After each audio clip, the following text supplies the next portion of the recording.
할렐루야. 2025년을 하나님 우리에게 허락하셨습니다.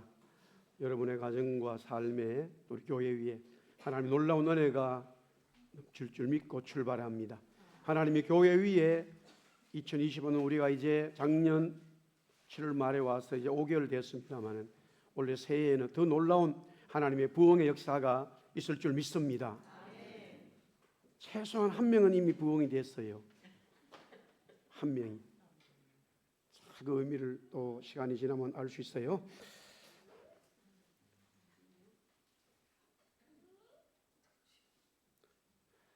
따라하겠습니다.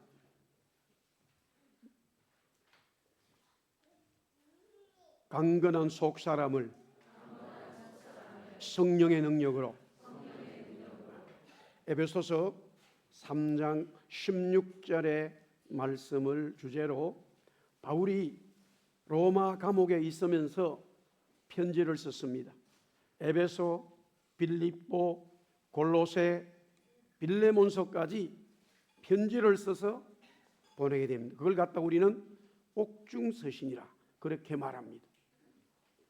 하나님의 은혜로 바울이 아무것도 할 수 없는 그런 상황임에도 그는 기뻐하면서 속 사람은 점점 더 성령의 능력으로 자라가고 있습니다. 자, 오늘 에베소서를 시작하면서 속량 곧 죄삼 7절의 말씀인데요. 여기서 바울이 말하는 속 사람은 그 사람과는 다릅니다. 우리 한번 따라하겠습니다. 속 사람과 그 사람. 그래서 에베소서 1장 7절에 우리는 그리스도 안에서 그의 은혜의 풍성함을 따라 그의 피로 말미암아 속량 곧 제사함을 받았다라고 말합니다.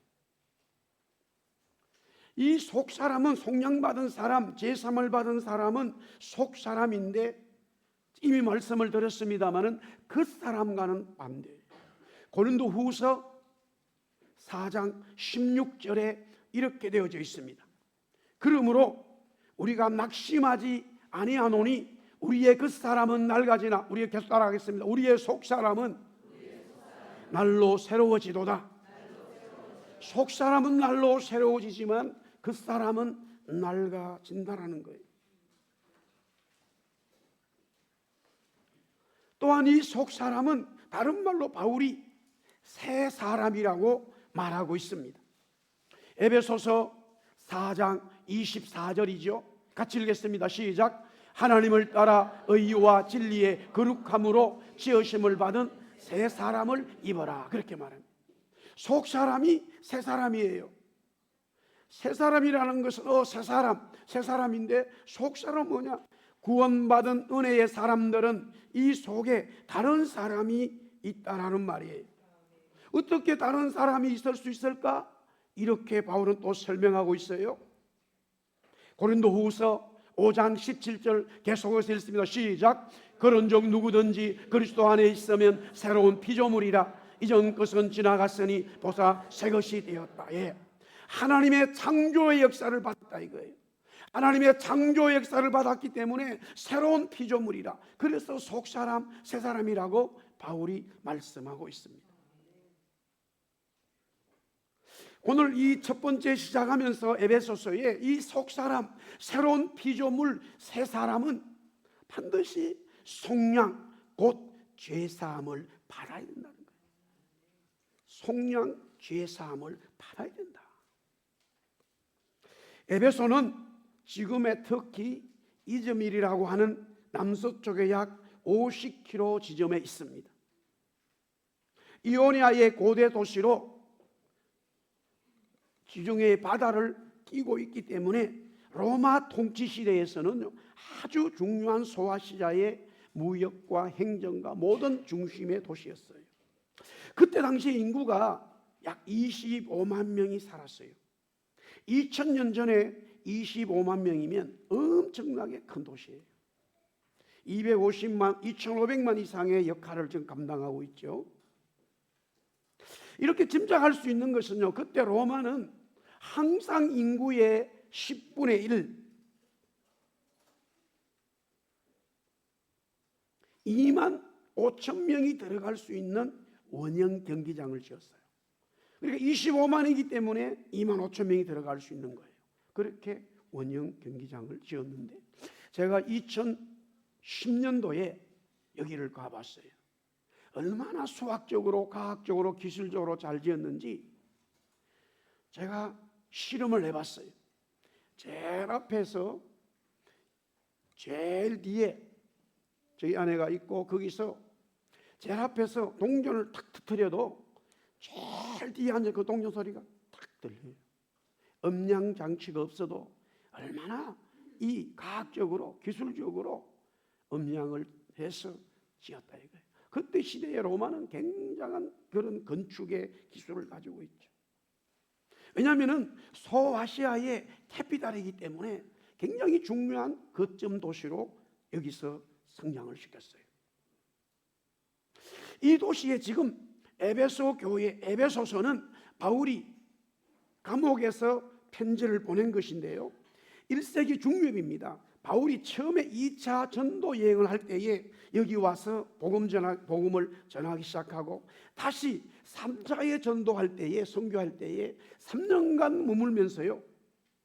눈물과 정성으로 교회를 세웠습니다. 이 에베소 교회는 특별히 바울이 가장 마음에 많은 이 애정이 있는 교회였다. 그 교회에 지금 로마 감옥에서 아무것도 할 수 없는 상황에 편지를 쓰고 있다라고 하는 말씀이에요. 우리 다시 한번 따라해 볼까요? 속량 곧 제사함. 오늘 에베소서 1장 7절 말씀이에요. 우리는 그리스도 안에서 그의 은혜의 풍성함을 따라서 그의 피로 말미암아 속량 곧 제사함을 받았다라고 기록하고 있습니다.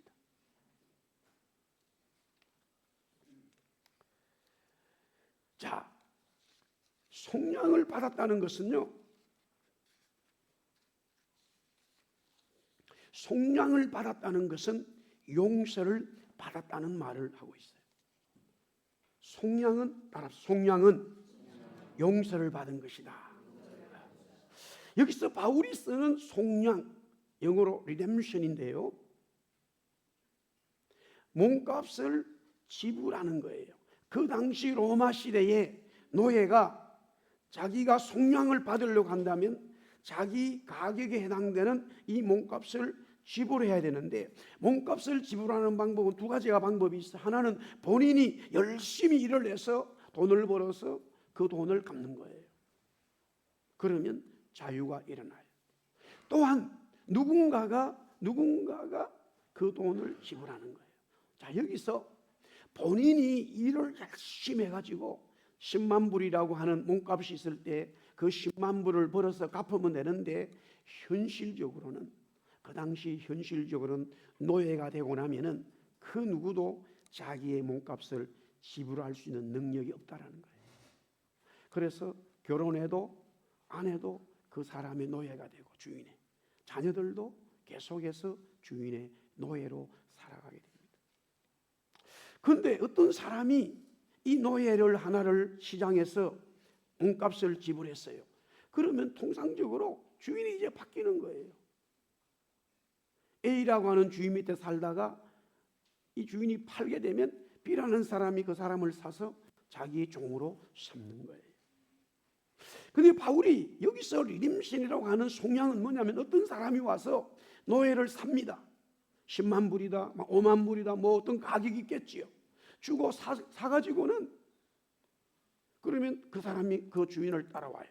아무도 없는 곳에 와가지고는 그 주인이 그 노예의 종의 이 문서를, 노예 문서를 그 종 보는 앞에서 불로 태워버리는 거예요. 그리고는 너는 이제부터 자유다. You are free라고 그러는 거예요. 너는부터 자유다. 너 이제 마음 놓고 살아라. 그 자유를 얻는 것, 이것이 바로 헬라의 말의 로마 시대의 속량이라고 하는 단어예요. 바울이 에베소 교회에 편지하면서, 에베소 교회는 이미 자기가 복음을 전하며 세워진 교회예요. 잘 진행되고 있는 교회예요. 그러나 이 교회가 계속적으로 주님의 놀라운 은혜로 진행되려 그러면은 그리스도가 주신 속량의 은혜를 가지고 살아야 되는 거예요. 사람 새 사람 하나님의 새로운 피조물에 대한 진리의 복음을 가지고 살아가라는 거예요. 그러면 이 속량이 어떻게 이루어지느냐?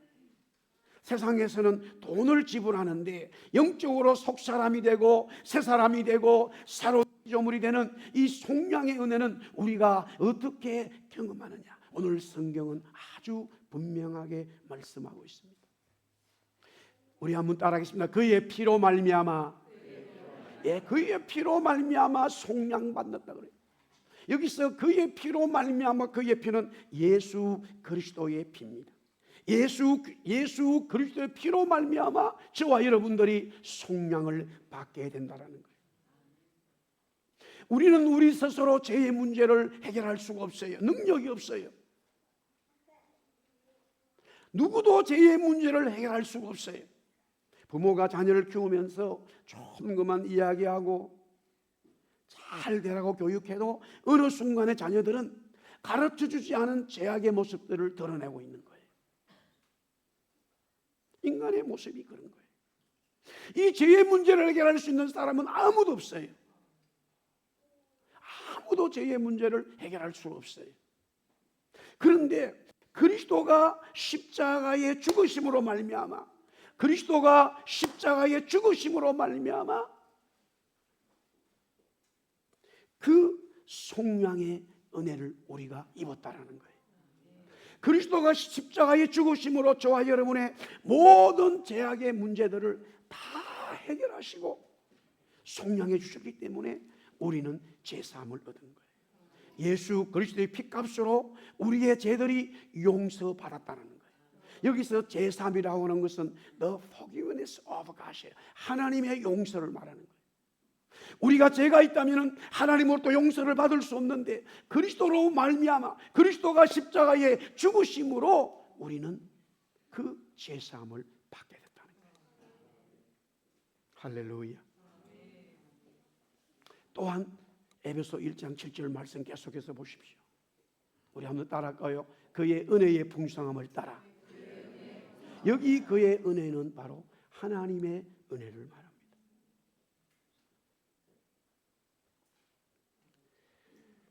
노예를 사교에서 제가 말씀드렸습니다마는 이제부터 너는 자유야, 너는 자유야, 너는 마음대로 살 수 있어 라는 이런 어떤 주인이 어떤 사람이 자기에게 은혜를 베풀었다면 하늘로 감사해서 감격에 눈물을 흘릴 거예요. 감격의 눈물을 흘릴 거예요.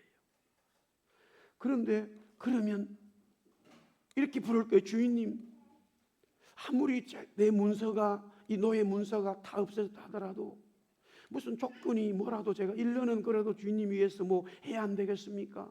뭐가 있지 않습니까? 아무것도 없다.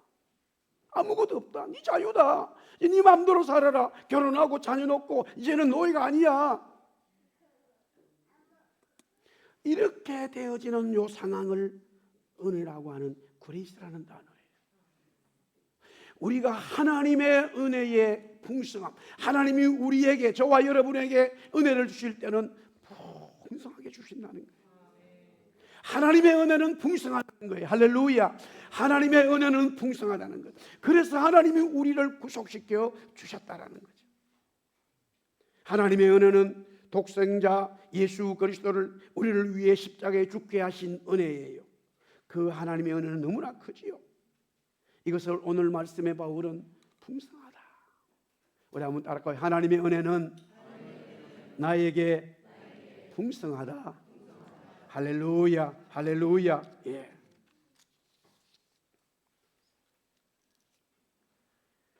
우리는 하나님으로부터 그리스도 예수의 피로 용서받았기 때문에 제사함 받아서 새 사람이 되고 새로운 피조물 속 사람이 되었다라는 말이에요.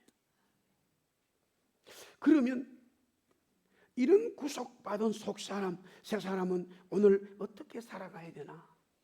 오늘 1절과 2절 말씀에 통해서 바울은 분명하게 속사람, 새사람, 하나님의 피조물은 이렇게 살아라고 하는 인사를 통해서, 편지의 인사를 통해서 말씀하고 있어요.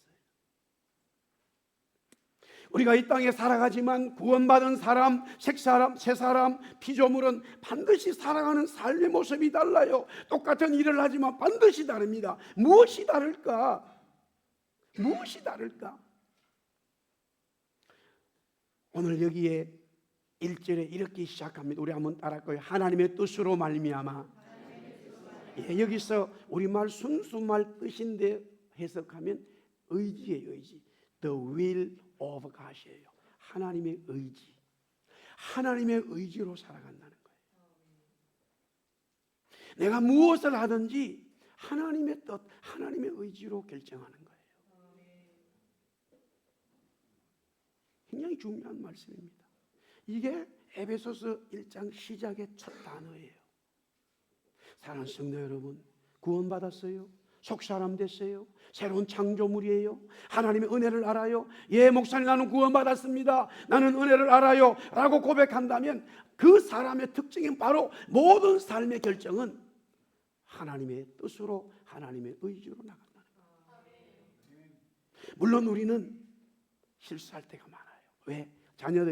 부모님들이 자녀들을 키울 때 보면은 부모님의 아름다운 뜻으로 자라가줘야 되는데 어떨 때는 자기 뜻을 얘기할 때가 많아요. 그러다가 그것이 어느 순간에 이제 자라고 깨닫게 되면, 야, 우리 아버지가 말씀하신 게 맞았구나. 엄마가 왜 이 말씀을 하셨는지 이제야 깨달았구나. 깨닫고 돌아선다면 그건 아주 복된 자녀들이에요. 그런데 끝까지 돌아서지 않는 자기 뜻과 자기 생각만 고집하는 자녀들이 있어요. 반드시 문제가 생겨요. 영적으로도 마찬가지예요. 저도 부끄럽습니다마는 목사가 되고 오랫동안 신앙생활을 하고 또 심지어는 제가 능력도 없고 다 부족하지만 1983년 정확하게 5월 첫째 주부터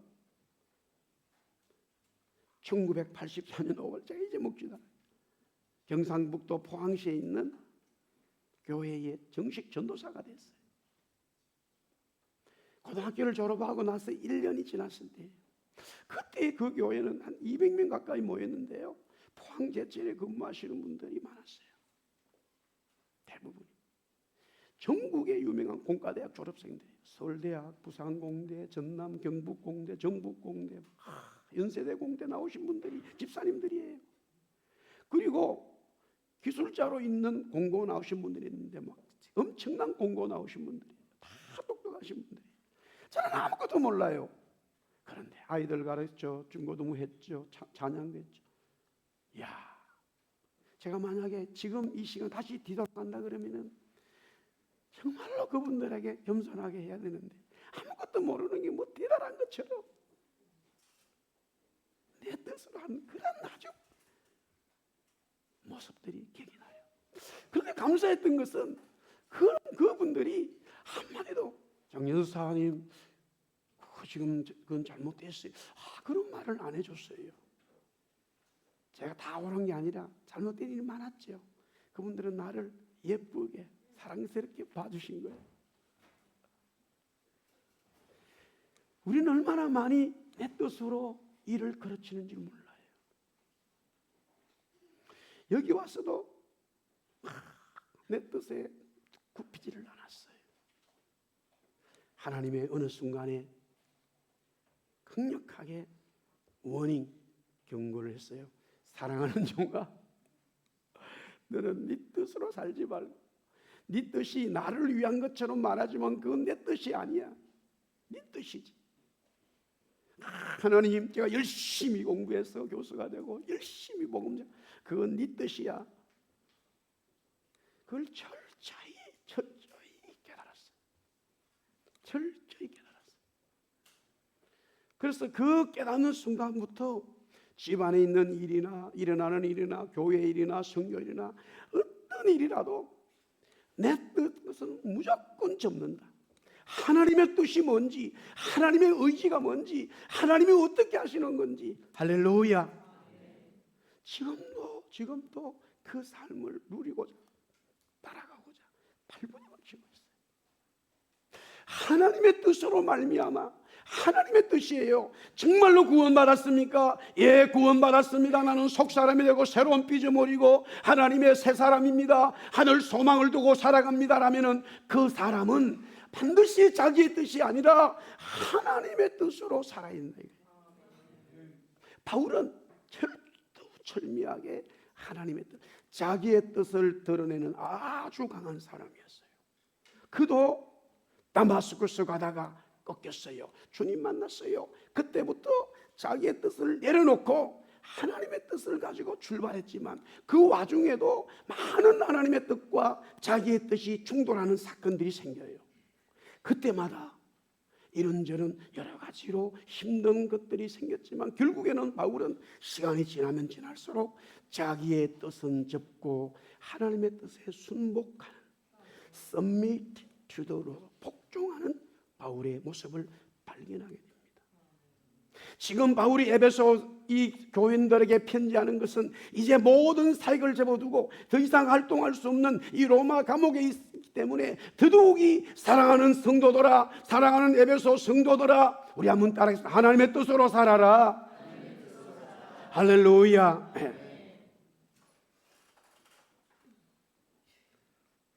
또한 하나의 삶의 모습이 있죠. 그런데 그 삶의 모습이 하나님의 뜻인데 오늘 말씀해 보니까 그리스도 예수의 사도 되었다라고 말해요. 저도 마찬가지였고 종종 이렇게 물어요. 목사님, 저는 하나님의 뜻으로 살고 싶어요. 근데 어느 게 하나님의 뜻인지 잘 모르겠습니다 라고 말씀하셔요. 저도 마찬가지였어요. 아주 정확한 답을 오늘 성경은 주고 있습니다. 그리스도 예수 그리스도의 일이 되면 하나님의 뜻이에요. 이 일이 하나님의 뜻인가 내 뜻인가 출발하고 나가는데 그것이 장현칠이 나를 위한 것이 되느냐? 아니면은 그리스도 예수를 위한 것이냐? 거기에서 하나님의 뜻과 내 뜻이 달라지는 거예요. 똑같은 일일 수 있는데요, 하나님의 뜻이 되고 내 뜻이 될 수 있어요. 저희 시골 교회에 어떤 집사님이 고향교입니다마는 자기가 70살이 되면서 1,000만 원의 헌금을 하고 그 1,000만 원을 아예 교회 의자를 다 바꾸는 거랬어요. 근데 문제는 그 다음부터 계속 일어나요. 그분은 이러는 거예요. 이 의자는 내가 했다. 기분이 너무 좋은 거예요. 교회 의자를 바꿔놓고 매일 앉을 때마다 이 의자는 내가 70살 될 때 했어. 얼핏 보면은 교회 새 의자를 바꾸는 얼마나 좋아요. 누구나 다 좋게 예배 드릴 수 있는 자리예요. 근데 거기 하나님의 뜻이 돼야 되는데 내 뜻이 된 것은 딱 점검해 보니까 그리스도 예수를 위한 게 아니라 나를 위한 거였단 말이에요. 바울은 말해요. 사랑하는 에베소 성도들아, 하나님의 뜻으로 살아라. 그럼 하나님의 뜻이 뭔데요? 그 하나님의 뜻은 그리스도 예수를 위한 거야. 무엇이든지 그리스도 예수를 위한 것은 다 하나님의 뜻이에요. 심지어 물 한 잔 먹는 것도 대접하는 것도 하나님의 뜻이 될 수 있고 내 뜻이 될 수 있는데, 하나님의 뜻이 되는 것은 그것을 그리스도의 이름으로 공개하는 거예요. 그리스도 이름으로 공개하는 것이 하나님의 뜻이 되고 그리스도 이름으로 공개하는 것이 하늘의 영광이 되는 거예요. 그러나 똑같은 일을 하더라도 아유 집사님 너무 어렵네요 하고 도와줄 수 있는데 그때부터 계속 자기를 드러내는 거예요. 한 사람은 그 말을 했기 때문에 처음에 너무 감사해서 받았습니다. 시간이 지나니까 오히려 부담이 돼버리네요. 그것은 하나님의 뜻이 아니에요. 하나님의 뜻으로 그리스도의 역사로 된 것은 주는 사람이나 받는 사람이나 다 하나님 앞에 영광이 될 줄 믿습니다. 기쁨의 성령의 기쁨이 역사하는 거예요. 그래서 하나님의 뜻으로서 그리스도 예수를 위한 사도 직분을 감당하고 있다라고 바울이 말하는데, 이것이 바로 속사람의 전형적인 삶의 스타일이에요. 또한 한 가지가 있어요. 오늘 우리 아이들에게 성실상을 줬어요. 성실상은 저기에 예수 안에 있는 신실하다고 하는 신실하라는 말과 똑같은 말이에요.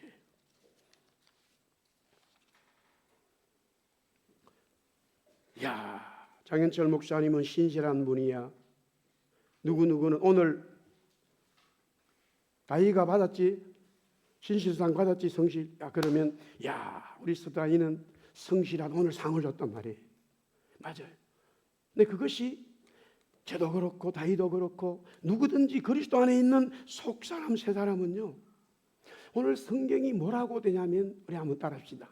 그리스도 예수 안에 있는, 그렇습니다. 예수 안에 있는 자가 신실한 자예요. 예수 안에 있는 자가 성실한 자예요. 우리의 모든 삶을 항상 예수님 안에 두는 거예요. 예수님 안에 두면 정말로 내가 감당할 수 없는 놀라운 일이 벌어져요. 정말로 감당할 수 없는, 나는 그런 인간이 아닌데 예수 안에 있다 보면 놀라운 일이 벌어지는 거예요. 이미 다 지나간 역사입니다만, 여기 온 지 얼마 안 돼서 캐나다 너무 몰라가지고 그런 게 또 있지만은, 우리 아들이 4살 때 큰 대형 사고를 당하게 돼요. 제가 그 사고 소식을 듣고 그 현장에 갔을 때 누군가가 이미 깔려있는 아이를 밖으로 끄집어내 했는데 운전자는 여자분이 그렇게 있었어요. 제가 그 여자분을 그랬어요. 이렇게 말했어요. 야, 너 왜 운전을 그따위로 하냐? 이래 말해야 됐는데 그런 말은 하나도 생각이 안 나고, 당신은 큰 복을 받았다, 이렇게 얘기했어요. 나도 지금 그런 말을 할 자격이 없어요. 나 생각도 없어. 나 지금 그런 말 할 수가 없다니까요, 여러분들. 근데 제가 분명히 그 여자분에게 당신은 You are blessed by the Holy Spirit이라고 영어로 얘기했어요. You are blessed by the Holy Spirit. 그리고 우리가 뭐 있더라고. 그런 말을 할 수가 없어요. 지금 할 때 할 수가 없다니까요. 그런데 그런 말이 나올 수 있는 거는 저와 여러분이 누구나 다 나올 수 있는데, 어디 안에 있을 때? 그리스도 예수 안에 있을 때.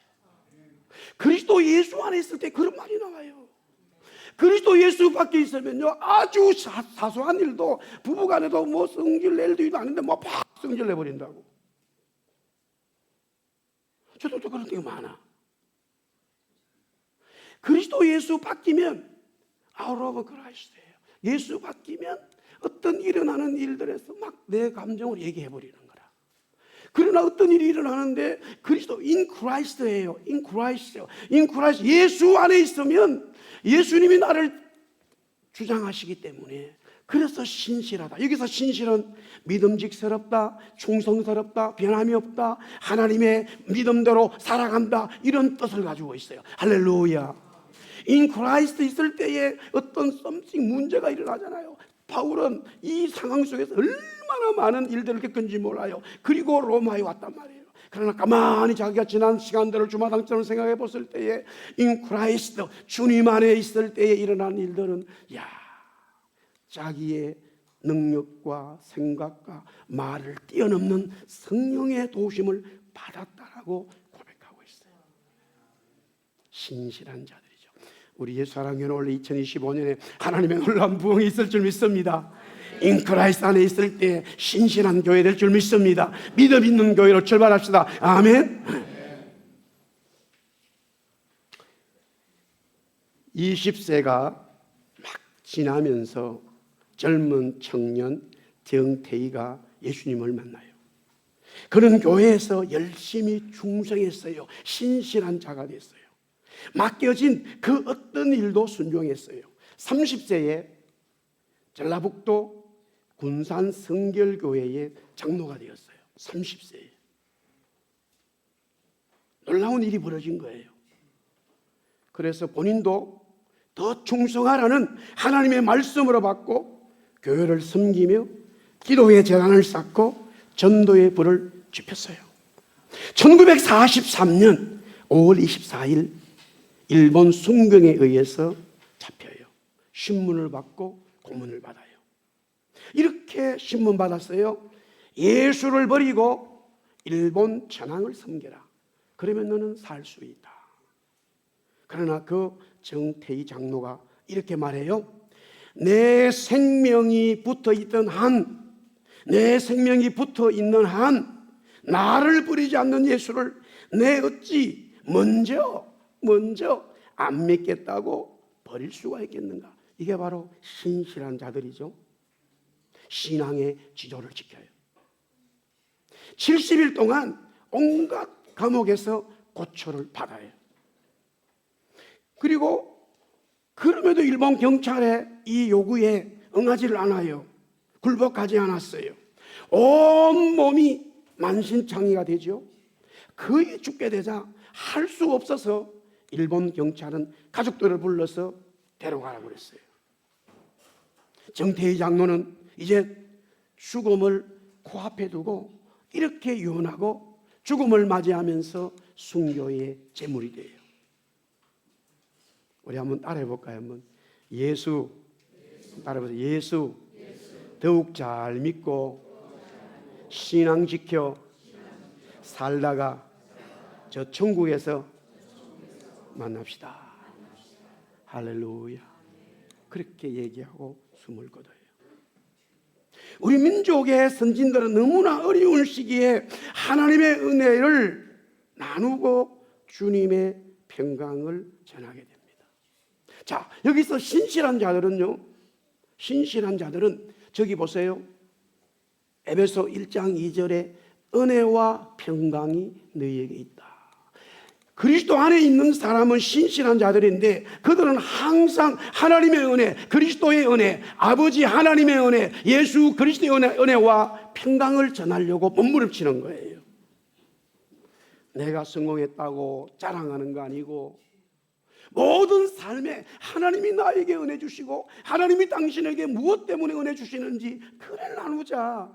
하나님이 지금 삶의 평강을 주시는지 그 평강을 나누자. 지금 바울은 감옥에서 평강하지 않아요. 지금 바울은 감옥에서 은혜가 없어요. 그러나 여전히 하나님의 은혜가 있고 그 속에서 그리스도의 평강이 있다라는 거예요. 할렐루야. 그래서 에베소 교회에 이 편지하는 거예요. 너희들도 마찬가지로 지금 이 시대의 에베소 교회는 예수 믿기 어려워졌어요. 로마가 점점 강하게 예수 믿는 것을 이제 핍박하는 그런 시기로 접어들었어요. 이런 시기에 우리 서로 만나서 하나님의 아버지와 예수님 은혜가 평강이 당신에게 여러분의 가정에 있기를 축복합니다. 할렐루야. 인사하기 어려워. 자, 우리 한번 인사해 봅시다. 2025년에 은혜와 평강이 있기를 바랍니다. 한번 인사하세요. 네. 근데 저기서 경찰이 와가지고 뭔 소리 이러는데 우리는 그런 게 없어. 지금 무슨 소리 하고 있어? 일본 경찰이 와가지고 지금 우리는 얼마나 마음 녹합니까? 그러나 여러분의 개인의 삶도 그렇고요, 공동체도 가정도 어려운 일이 와도 하나님, 우리 가정에 나에게 하나님의 은혜와 주님의 평강이 있습니다. 고백하는 그것이 속사람이고 그것이 예수 믿는 거고. 할렐루야. 그 신실한 자들이에요. 그래서 우리 교회에 속한 분들은 다 구원받고 저도 구원받고 할렐루야. 주님께 가는 그런 놀라운 은혜가 또 2025년에 하나님의 놀라운 역사가 있기를 주의 이름으로 축복합니다.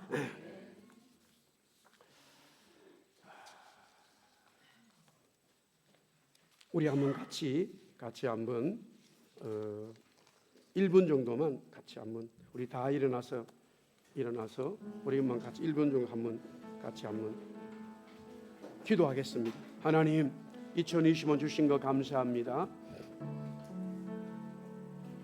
내 속사람이 날로 성령으로 강건해져서 하나님께 영광을 돌리는 삶이 되기를 원합니다. 우리 같이 한번 그렇게 주여 한번 부르고 우리 간단하게 한번 기도하겠습니다. 주여, 하나님 아버지, 주님 감사합니다.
주님과 함께 일어나 그르리 주의 사랑 안에. 우리 한번 2절 할 때 우리 손 높이도록 찬양합시다. 나의 문 열어 주를 보게 하시고 주의 사랑을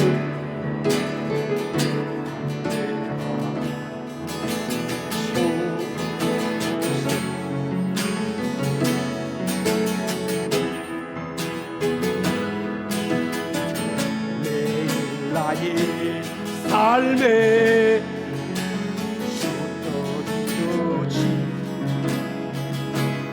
주떠지도록 새롭게 하소서. 하나님의 뜻입니다. 주의 사랑